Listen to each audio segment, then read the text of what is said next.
Sigrun Spellman, you are living and working in Washington, D.C. About a year, maybe two, after graduating college. You've been working for the D.C. Public Library System for a while now. You started in your last year or two of college, mostly part-time, kind of interning a little bit, getting some work experience to help pad out your resume so that when you graduated, you stood a better chance of finding a job. You got lucky and you worked really, really hard during those part-time hours. You proved yourself enough that the branch manager for the Martin Luther King Jr. Memorial Library in Washington, D.C. Agreed to take you on in a full-time librarian position that opened up around the time that you were graduating. It is a multi-story building of black steel and glass sitting on a corner in DC. It creates a little bit of a strange dichotomy in a city where so many other buildings are old. They're tall, massive structures with almost Roman style pillars, and certainly a feeling that they fit better in places like London than they do in modern America, especially when you get closer to the hill. But you love it. It's become a refuge, a place that you can go where the smell of books surrounds you all the time. And you suspect even if you lived and worked here your entire life, you'd never be able to read all the books in this library. It's floor upon floor upon floor of knowledge and dreams and fantasy. There's spaces for community projects like reading to children. There are conference rooms that can be rented out and frequently are reserved by local activist groups as a place to meet. You can stand at the top of the central staircase and look down, and it almost seems like this kind of wonky Alice in Wonderland feeling endless spiral staircase. Some time ago, your friend Cecilia came to you and expressed being interested in taking on a kind of assistant manager position. It's not quite the branch manager spot, but it is higher up. It comes with a decent pay bump and slightly better hours. Not to mention, you're closer to the general manager, and it's the kind of position that frequently gets entrusted with things like helping to make schedules and to keep people on, and to kind of determine like who is best suited for what sort of program. When it comes to scheduling people for things outside of helping people find books and managing like check-ins and check-outs. you have worked with Cecilia for a while, and for weeks, even months, the two of you kind of put your heads together and looked for ways to make her look really good. She would jump at the chance to be a part of these, be a part of taking on community outreach programs, working with groups from schools that come in and looking for ways to help donate old books to community groups that might need them when the library is in the process of replacing them. The two of you have put in a lot of hours. You've come in at all weird times. You've probably hit overtime multiple times and not necessarily gone looking for the overtime pay because, you wanted her to look as good as possible. So you would just come in and do a little bit of work off clock. It's not like you had much else to do. When you're not at home trolling library or trolling forums and reading books, you're here. She has talked at length about how if she gets the position, it could enable her to live with maybe a couple less roommates than she currently has. And, she's in a house with like 4 other people right now, and it's really crowded, and she's pretty over it. You're in a very similar position. DC's an expensive city to live in for anybody. But especially jobs that rarely make more than the average for the country. So the two of you have talked about when she gets it, finding a place that you could rent with maybe one other person, maybe a little bit closer to work, a little bit bigger, generally just kind of better all around. And you're excited for her. You have been the whole time, despite how exhausting all of this is. And then you come into work one day, sleep deprived, on probably your 3rd cup of coffee for the morning. And there is a mingled feeling of frustration and excitement in the library. You can see Cecilia is sitting at the front desk, which is this large kind of round. It almost looks a little bit like a bunch of podiums have been built side by side and then connected. It's like this large circular space in the middle of the main floor, with a little door to keep people out from where the librarians actually sit behind it. And she's sitting there, and she has this look on her face where she is doing her best not to look crestfallen and angry. And you can hear a commotion coming from further back into the library where the offices, the offices and the break room usually are.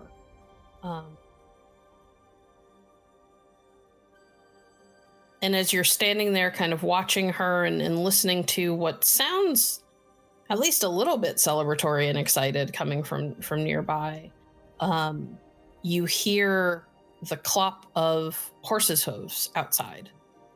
You've just walked in the front door, and you kind of turn your head to look over your shoulder, and you swear you see a horse with a dude in full plate armor on its back charging between the lines of cars sitting in traffic right now.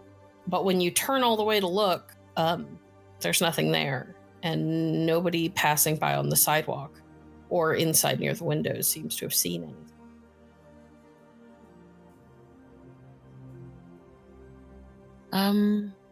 Cecilia, are they promoting like a new Renaissance fair outside? I could have sworn I saw a knight, a horse.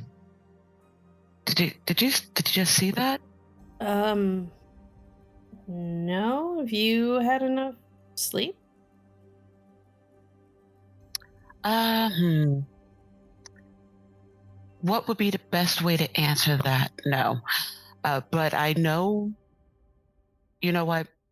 It's not Renaissance season.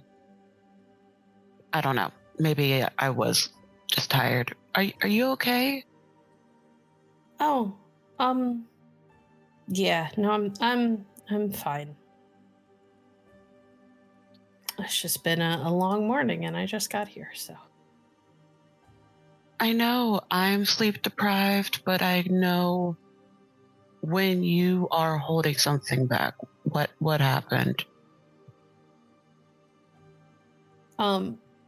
At that, she sort of chews on her lower lip, which is kind of a nervous habit you have seen her show in the past. And she glances around and then back over her shoulder towards where the offices are, and the sound of excitement and whatnot is coming from. And she steps out from behind the desk, which she's sure that there's nobody else here who's going to come up immediately and need her. And she walks over and she drops her voice and goes, "I didn't get it." What? Wait, what? But how? How? You were a shoo-in. Gave it to Thomas. I'm sorry, maybe I just need a fourth cup of coffee. I believe I heard you say Thomas, and that does not sound correct. I had the same thought, but you know how it is in the city. He's related to one of the board members or something. I don't know. God damn it. Freaking Thomas. Okay, maybe there's something else coming up. Maybe someone's going to retire soon. You're shoo-in for the next one. Absolute shoo-in. Yeah, maybe. I don't know when the next one will be, or if it'll be here. It might be at one of the other branches. Cecilia, I'm sorry. I just don't know what to say. It's not your fault. We did everything we could. Thank you for all of the help. I owe you like 1 million pizzas. Think nothing of it. Let's have lunch together and go to a nice place, not just one of the cheap go there for 10 minutes places. Have a sit down. So not the hot dog cart that's always outside? No, you deserve something nicer than hot dogs, even though they're good. We'll go somewhere nice. All right, fine. Yeah, no, that sounds good. We have to walk by the hot dog cart, though. That guy's so cute. Whatever makes you happy. All right. And I'm buying because I owe you for all the help. Grumble, grumble. Fine. All right. Well, I'm gonna get back to the desk before somebody comes up and starts ringing the bell. We all know how Madeline feels about when they ring the bell because nobody's there. And I'm going to go to Thomas's desk and turn everything upside down. Not in like a throw everything around, but his papers flip upside down. The keyboard upside down. You could congratulate him. Absolutely not. How could you offend me that way? Just don't get yourself into trouble. Me? In trouble? No, never. Nope. I'll be fine. She gives you a "I don't believe you" look, but shrugs a little bit because she knows you're going to do what you're going to do. And then she heads back to the desk. I am going to find Thomas's desk, and I'm just going to just do small chaos. Excellent. You head back into these offices. You pass by a break room where you can hear Thomas talking to a bunch of other people. He's speaking pretty boisterously. He's clearly excited, but he's also very obviously bragging, as he is wont to do. And you just grit your teeth and walk by, because that would probably get you in trouble, going in and mouthing off. But his new office is just down the hallway.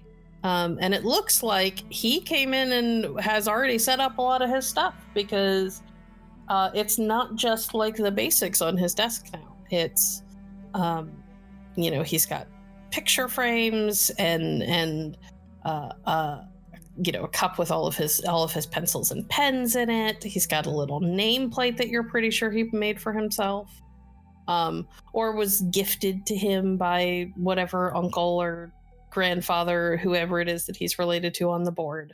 Not everything is fully unpacked, but there's a lot that's already been unpacked and set up. Okay, perfect. She's first going to go over to the computer. If it's turned on, she's going to just keyboard slam until it's completely locked out and he has to call someone to unlock his computer. If it is turned off, she's not going to worry with it.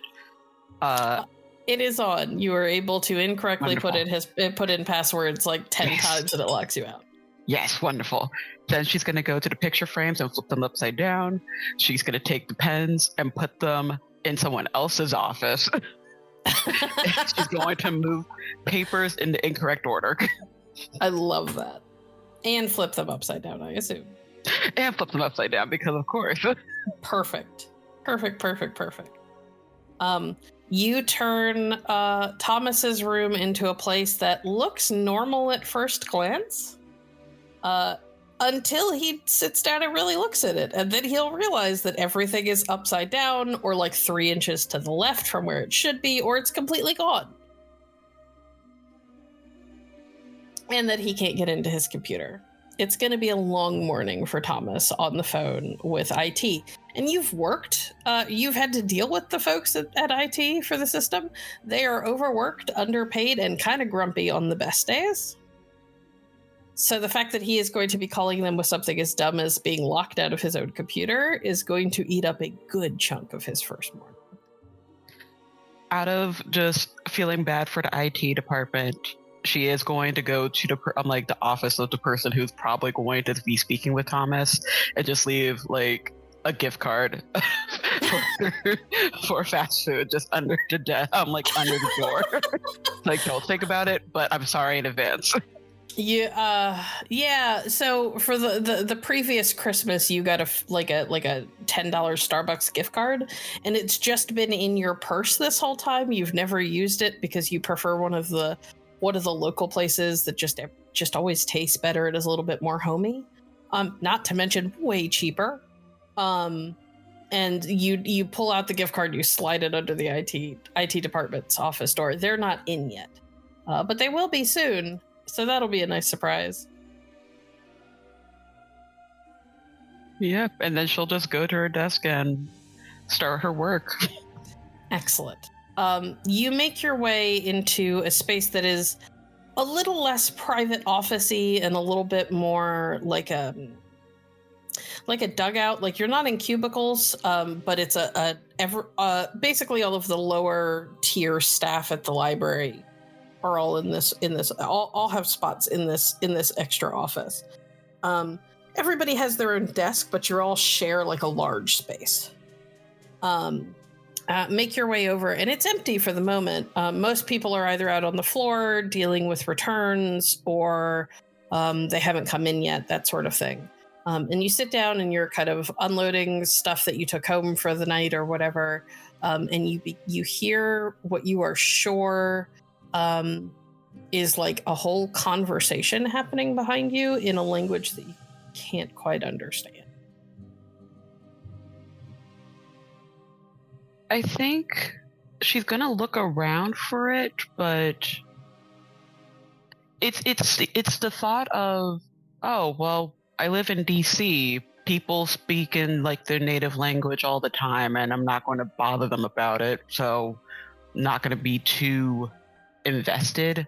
But But if it sounds very odd, she is going to at least try to look around for it. It's the thing that makes it odd isn't the fact that it's a language you don't understand. That's pretty common here. What's odd is that you walked in and you are sure that there was nobody in this room when you walked in, and that you haven't seen anybody come through the door. Oh, yeah, she's definitely going to at least look around for it. You turn and at first you see nothing, and then you're sure that you see a pair of little statuettes on the desk of Meredith, who's one of the older women who's been working here for forever and has never really gotten a promotion but doesn't seem bothered by it. She has these two little statuettes that are it's like a man and a woman, and they're facing each other, and they've got like hands outstretched towards each other, and they've been on her desk since you got here. The only time you've ever seen her even so much as move them is to wipe dust off of them, and then she always puts them back. And you're absolutely sure that they were leaning in towards each other like they were whispering, but when you blink and look again, they're standing there normally. I think if anyone walks in at this moment, they would see Sigrun kind of just leaned over and just staring slightly intensely at them to see if maybe they have a button or like a recording box or something that would result in her hearing voices. Make me a perception and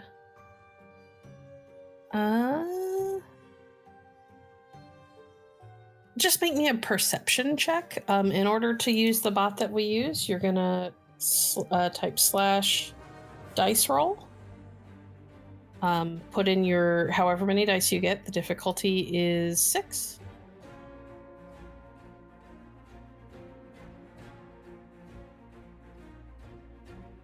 You could use the bot channel, by the way. Okay.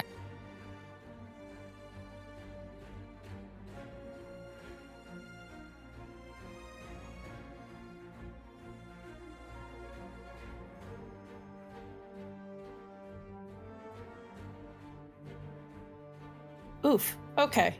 Yeah, you look and there doesn't seem to be anything unusual about them. But perhaps what is more startling than the fact that they just look like a little pair of statuettes is the voice that comes from behind you.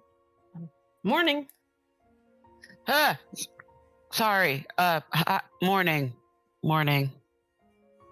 You turn around and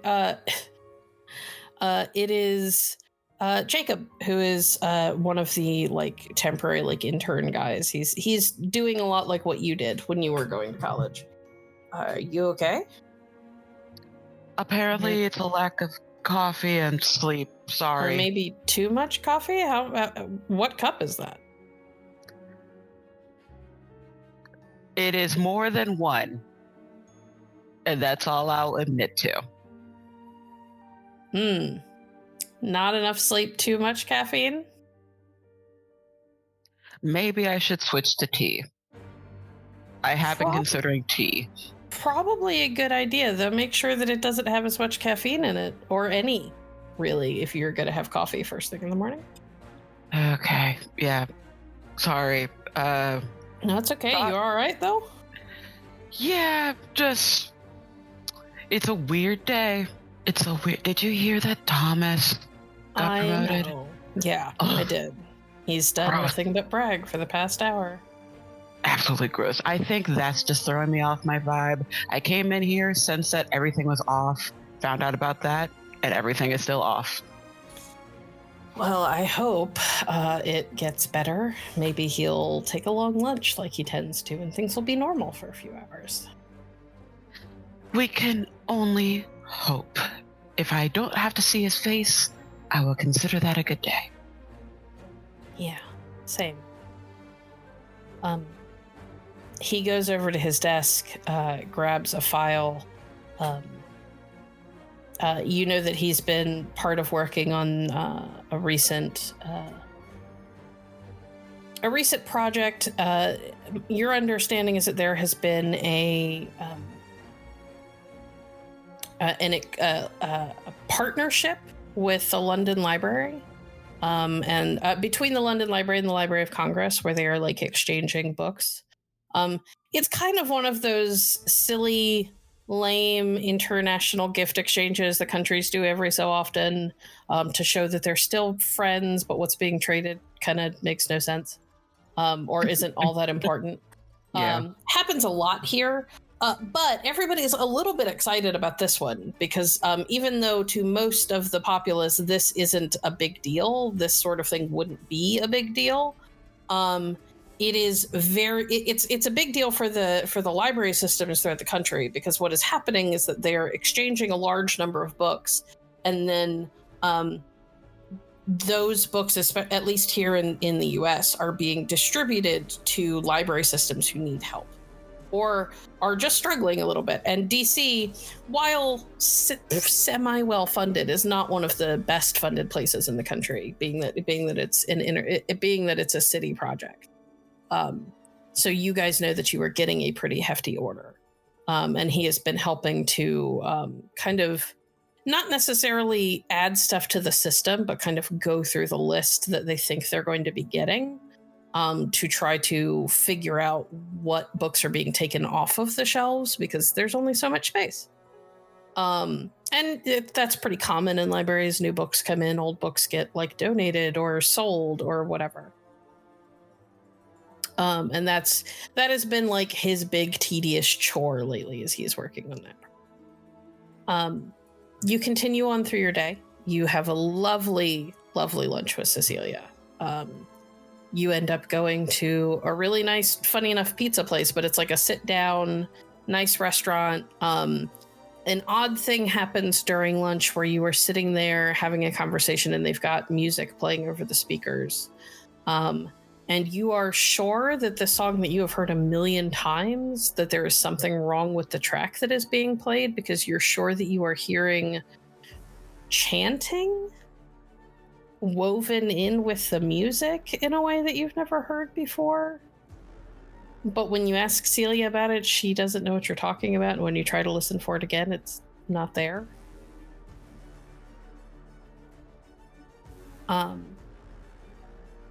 And eventually your day wraps up.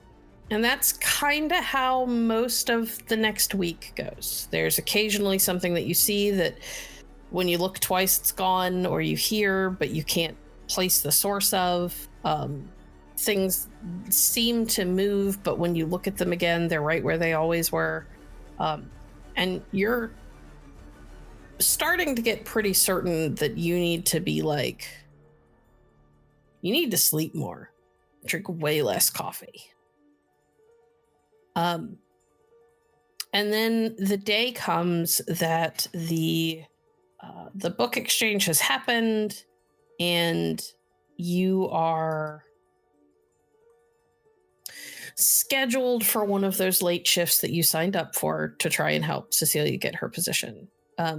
You are pretty much the only one in the library, really, that's a part of the staff that you work on. Like, there's janitors and things like that, so you're not alone in the entire building. But the janitors have already passed through the floor that you're on. They've moved on to other floors. It's a guy who's here pretty frequently. He's got headphones on. He's not paying any attention to you or anything else. And you are settled in behind that large circular desk just in case somebody comes in, and you are sorting through boxes upon boxes of books that have been given to the library system, right, and to this library in particular through the book exchange program. You are scanning things, adding them into the computer system, trying, making sure that you print out information sheets to add to files and things like that. And it's a lot of very tedious work, but you're alone, which is kind of nice. You've got music going because there's really nobody else here. The doors are closed to the public right now. The library is not open for business. And you're pulling book after book after book out of these boxes, and you get to you pull out one that looks like a small kind of dog-eared. These are obviously, most of them are either used or very lightly used. There's a handful that are new, but not many. You pull out what looks like a dog-eared, like, mystery paperback. But it's weird because it feels heavier than it should be, rather than the, few ounces that most paperbacks weigh, especially thin little, kind of trashy ones. This one feels like it weighs like several pounds.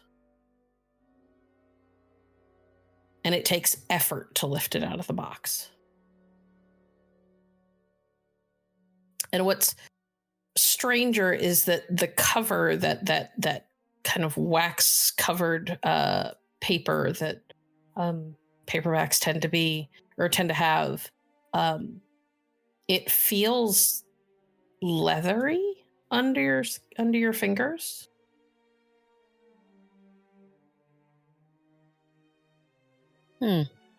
This is odd. And somehow it feels familiar in a way that none of these books have so far. I think she's gonna try to, after she takes it out, I guess thumb through it, try to see if there is a title. You go to thumb through it, and as you open it up past the cover, or try to open it up past the cover, you notice that the cover begins to flake away. And it happens really rapidly. It begins to crumble in your hands like dust. Just the cover. And around you, you hear whispers, just a couple here and there. The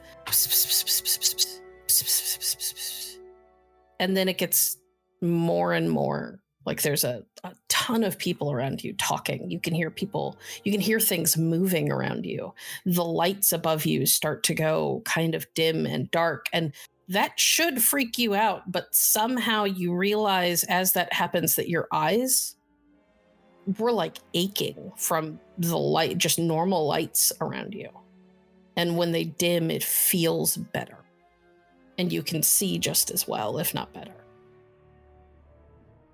And you kind of watch, fixated on this book in your hands, and kind of mingled horror and fascination as this thing that you've dedicated your life to, books, it literally it's almost like it falls apart while you're touching it, but you can't let go. And it flakes and crumbles away like dust. And then you blink and you realize that what you're holding isn't a paperback. It is a heavy, large, ancient-looking book that is bound in brown leather with black straps and silver buckles to hold it closed.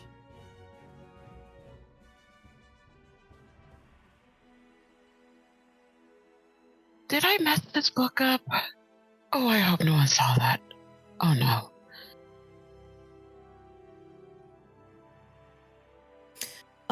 The front of the book, between the two straps that hold it closed, you see two twin crescent moons that are facing to the right, and a silver triangle with a black star in it.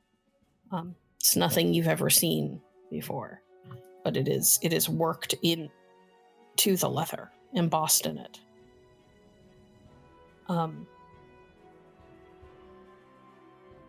It looks beautiful in a haunting kind of way. You're sure that you've seen this before somewhere. Or maybe you were just meant to see it. It feels like it was supposed to be in your hands.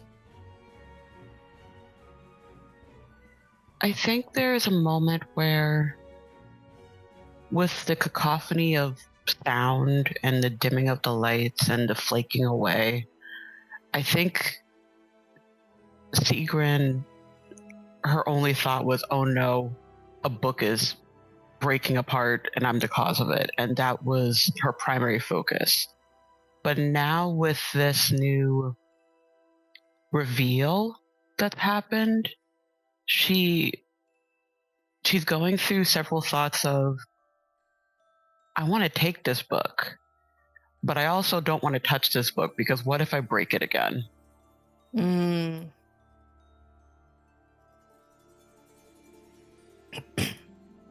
Do you open it? I think after a pause or two, I think she's just going to take the index and her thumb and just do like the very delicate peel back to open it. Okay. So you reach up and you undo the buckles that hold the straps closed. And you begin to very, very carefully move that front cover to the left to open it. And before you can even read the words on the pages inside, you are sure that you know what is on at least some of them. And then the weirdest thing happens. As this sense of familiarity and knowledge begins to fill you, you look down and the ink on the pages shifts and moves and morphs and forms a picture of a little lizard-like creature that crawls across the page to the edge. And you watch that as instead of stopping at the edge of the paper, which is where a drawing like this would have to stop, little claws reach up out of the edge of the paper and they grab on to the top of the book.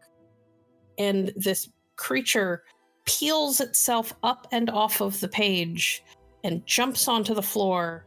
And as it begins to skitter away from you and out of your little desk area, it begins to grow. And it grows rapidly. And you can't stop yourself from watching as you realize this little lizard-like creature is becoming a full-on fucking dragon from the front of like a fantasy novel come to life in front of you. It is not flat anymore. It is fully three-dimensional. It is here and it is right in front of you. You could feel heat coming off of its scales, which are this glistening red and black. And you realize, because you are forced to kind of lean back a little bit to watch it, that around you, all throughout the library, other weird things are happening. You watch as other books that are like put on display, like brightly colored children's books that are on display. Creatures and people are peeling themselves and climbing out of the covers of those. You realize that on the walls, the paintings that have been put up, the paintings are moving on their canvases. And in the frames for the ones that are currently framed, carvings that are set up as just like decor to keep things fun and interesting in a place full of nothing but shelves and shelves of books. Begin to move and jump off of their stands and down off of the top of the half height bookshelves that they're on. This place has come to life, and you feel like it is the whole world is somehow brighter and more intense, and somehow just more, despite the fact that none of this is possible. And you are in the middle of it, and it is loud. It is so loud that even the tiniest sounds, the tiniest movements of like your own inhale almost sounds a little bit like a siren going off next to your suddenly hypersensitive ears.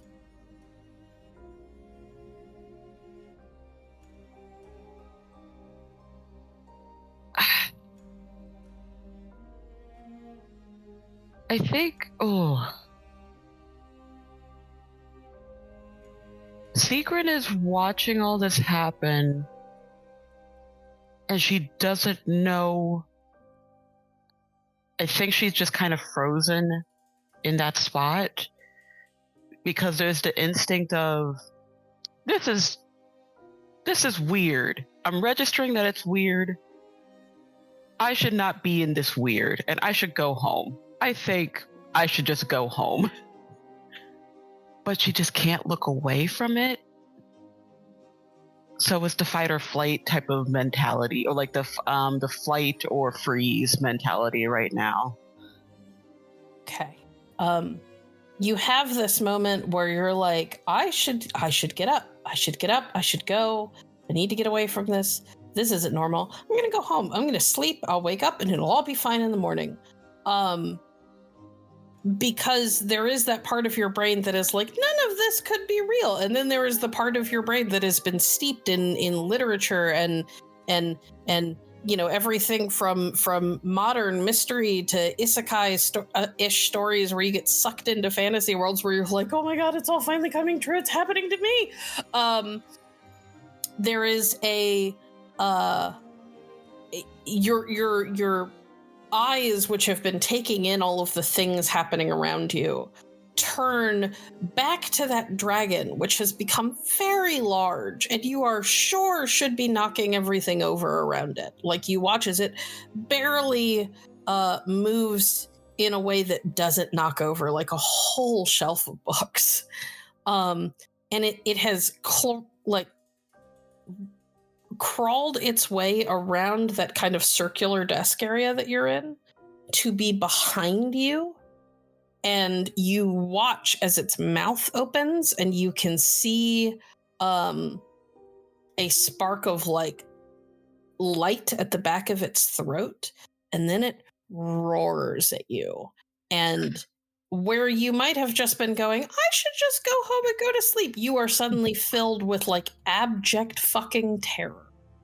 She is like trying to scramble and like get the hell out of there. She's like, nope. I know what's gonna happen now. I need to go. You leap over this desk. Well, maybe not leap. You're not super graceful. You weren't exactly ready for this. But you like scramble over the desk. You don't bother with the door. You're just up out of your seat and vaulting yourself over this desk. And sprinting down this like half staircase towards the front double glass doors, and you burst out onto the street. And you're sure that just being out here in the fresh air will make everything better, but things don't get better. Somehow here on the street in the dark, there's like street lamps or whatever, but it's nighttime.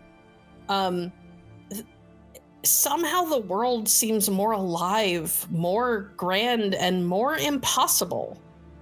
And you find yourself surrounded by a bunch of weird stuff. Like, you look up and you realize that that hot dog cart that usually just gets pushed to be nearby is there now. It's never there at this hour, but it's there now. And the guy standing there he's kind of familiar. He looks like the guy that you've bought hot dogs from a million times, except that his ears are pointed. And his face is a little bit more angular than last time you saw him. There was something about him that just seems somehow more than the man that you knew. You look across the street, and in a little alleyway between two of the buildings there is a dumpster. And you hear like this like rustling and shuffling and crashing noises coming from inside the dumpster, and then the top of it flies open, and out of it jumps a raccoon, which scurries across the sidewalk and out into the street. And you watch as it goes from a raccoon to a whole ass dude in like ragged clothes with black and white striped hair.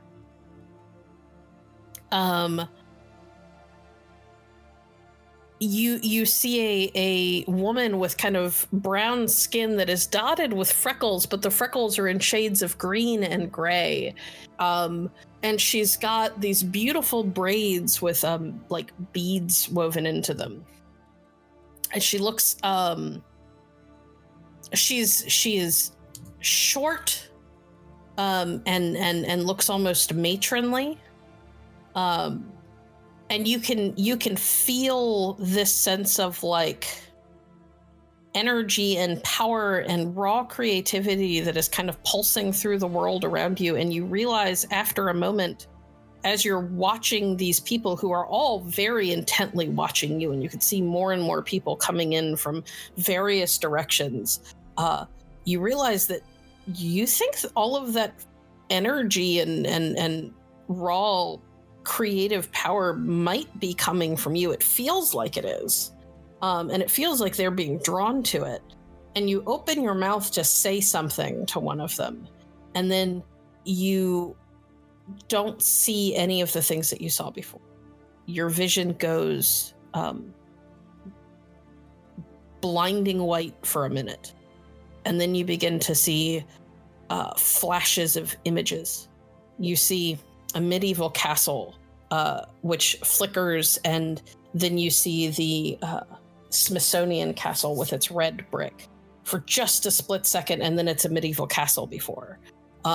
You kind of look up and you see a massive giant that's gotta be like 10, not 10 stories, closer to like 7 or 8 stories tall. And it is closing in on this tall, imposing medieval castle. You can feel one of your hands wrapped around something. You're not entirely sure if it is a spear, if it is or anything like that, but you feel it wrapped around something that you know instinctively is a weapon. And you like pull back on it, and then your vision flickers and flashes again. You see a shining sword sailing through the air, and then it flickers and flashes again. You see a pool of blood on a floor, and then it flickers and flashes again, and then you are back on the street surrounded by all of these people.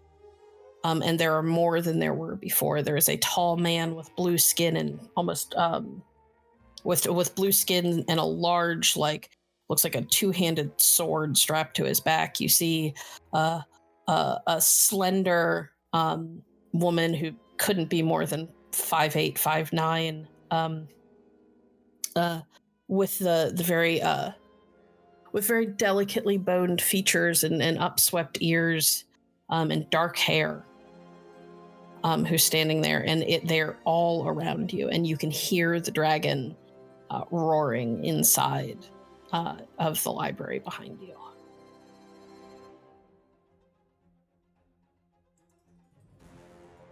I think Sigrun, I think just out of familiarity, she's gonna look towards the guy from the hot dog stand and just say, What's happening? There's a dragon. What's happening? Your eyes are opening for the first time. I'm sorry, what? What? Welcome to the world as it really is. Sigrun, right? Yeah, you... Ketchup, mustard, no onion? Yeah. You're the... Huh? What? What? The tall, kind of blue-skinned guy kind of grunts a little bit and looks over at the hot dog guy. You should get her out of here. They're gonna come soon. No one's gonna be able to hide this. And he sort of gestures around, and you can see now, as you focus a little bit better, that there is a pulse of color that just seems to kind of go through the air, starting where you are, and it flickers outwards. And for a second, you look up, and you're sure that you see a dragon. You see a giant towering over a building in the distance, and then you blink, and it's gone. And the hot dog guy sort of nods. Yeah, we should get her out of here. Who's coming? What? I'm switching to tea. We'll explain later. But we really should go. Come on. Don't worry about the library. It'll be fine. The folks will come by and deal with it. And okay. He kind of falls in beside you, and he hooks his arm with he puts one arm kind of behind your back to kind of like nudge you forward, and starts walking you down the sidewalk pretty quickly. So, hi, we've met before. I'm John. Hi, John. Cecilia thinks you're cute. Wait, what? Huh? Hi. That's good to know. She's pretty cute herself. Good. So, welcome to the Duchy of Dogwood. The what of what? Well, it's okay. The Duchy of Dogwood is where you are. So, okay, I'm not great at this, and it's probably for the best that I'm not going to be doing any fostering for you. But I will get you to people who will help you find the right kind of person to foster you. Very long story short, we're changelings. I'm a clerican. I mean, your voice isn't quite weird yet, but I'm sure it'll happen eventually. What do you mean, my voice? It's a long story, but you know how you are like squinting every time we pass under a light? Yeah. Yeah, that usually has something to do with your, assuming that I'm right, your kith. You'll be, seems like you might be a slua. They don't like bright lights. They tend to like quiet things. Really, really dig books and secrets and stuff like that. Okay, wait, you said changeling, like fairy, fae, changeling? Yeah, pretty much. So, okay, how are you so calm about the... That's a dumb question. You're literally explaining this to me. Well, I've been doing this for a while. You're going through what's called the dream dance. Also part of Chrysalis. To make a very long story short, it is the moment that you realize what you are and you start to wake up to the world around you. And you put off a lot of what we call glamour, and your connection to the dreaming is really strong. You kind of pull the dreaming to you when it happens, which is why there's a dragon in the library. But don't worry, it'll be fine. Ow. Why does it hurt? Because it's loud and bright, and your type doesn't take that. I'll try to be quieter. My type is usually pretty loud, so. My voice hurts. Yeah, that's, like I said, that's going to be part of it. You guys dig everything being quiet. You're not capable of being loud. Well, I guess that explains my childhood a little bit more. Didn't really talk much.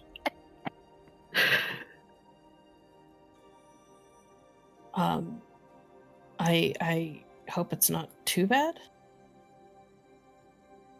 I think it is. Am I able to go back to work?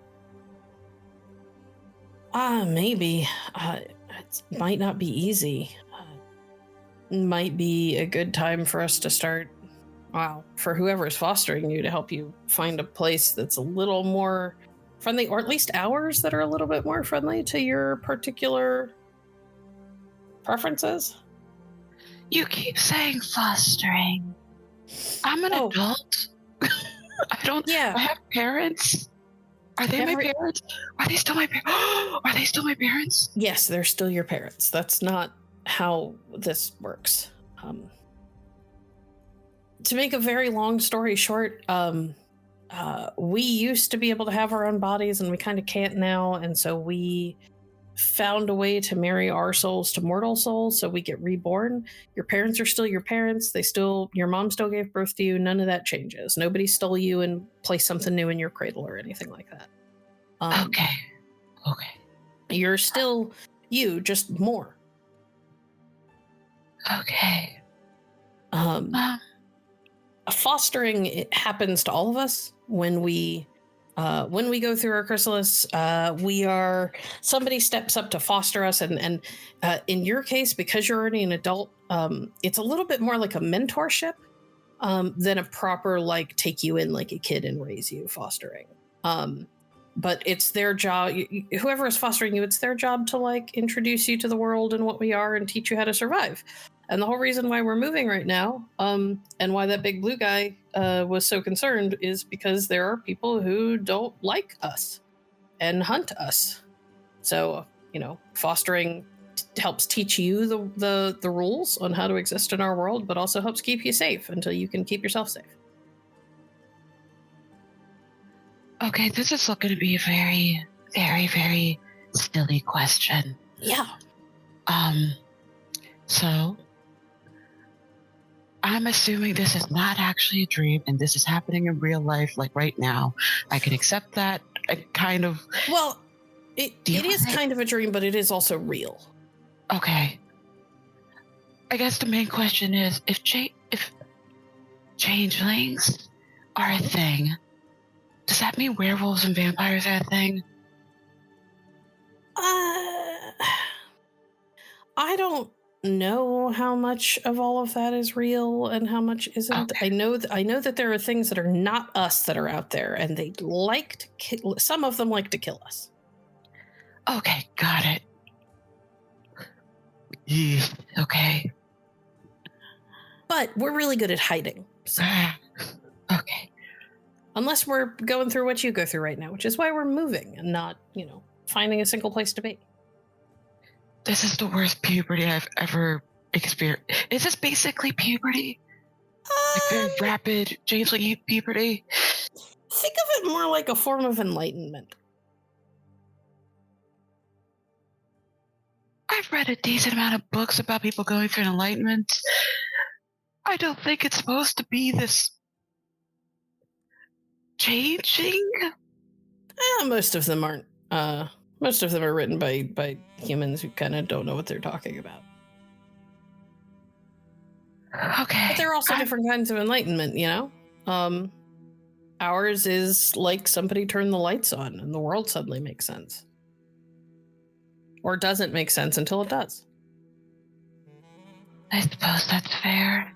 All of the crazy stuff that's happening around us, and he kind of gestures at a statue, a little statuary thing that is in somebody's yard, where or in front of a building. It's like a little like angel holding a spear in one hand, and she's kind of like got the spear stretched up to the sky, and she's looking down in the other direction as her hand is reached down toward what looks like a human who is reaching out for her. She kind of looks up as you pass and gives a little wave. I wave back. Yeah, all that. That's a chimera. You'll learn more about those later. Sorry, what? You know what? I'm just gonna shut up and just walk with you. Okay, I mean, I have a car nearby. We do use cars. Some people use other things, chimerical horses and stuff like that, but car is fastest for what we need to do. I gotta get you to Richmond, and we're gonna introduce you to the Lord there, or the Duke Cormac, and he'll hopefully be able to help you find somebody who can take you in and do your fostering. So the guy with the horse and the plate armor, that was legit. Okay. Yeah, maybe. Is it possible? Oh, wait, no, never mind. I just saw an angel statue wave at me. Never mind, that answers the question I had. Never mind. So shut up now. You don't have to shut up. You can ask questions. I know I'm not great at this. I've never been there for somebody's chrysalis before, so this is kind of crazy. It's more so. I think my voice box is still trying to adjust itself, and it kind of hurts a little. Oh, I understand. All right. Well, here's the car, and he hurries you over to a minivan. And it looks at first glance like just a normal old beat up kind of blue minivan that like any like family of 5 would have. And when you get closer to it and you reach out to like grab the handle of the door, you realize that the door looks like it is covered in or it looks like the door, rather than paint, has scales.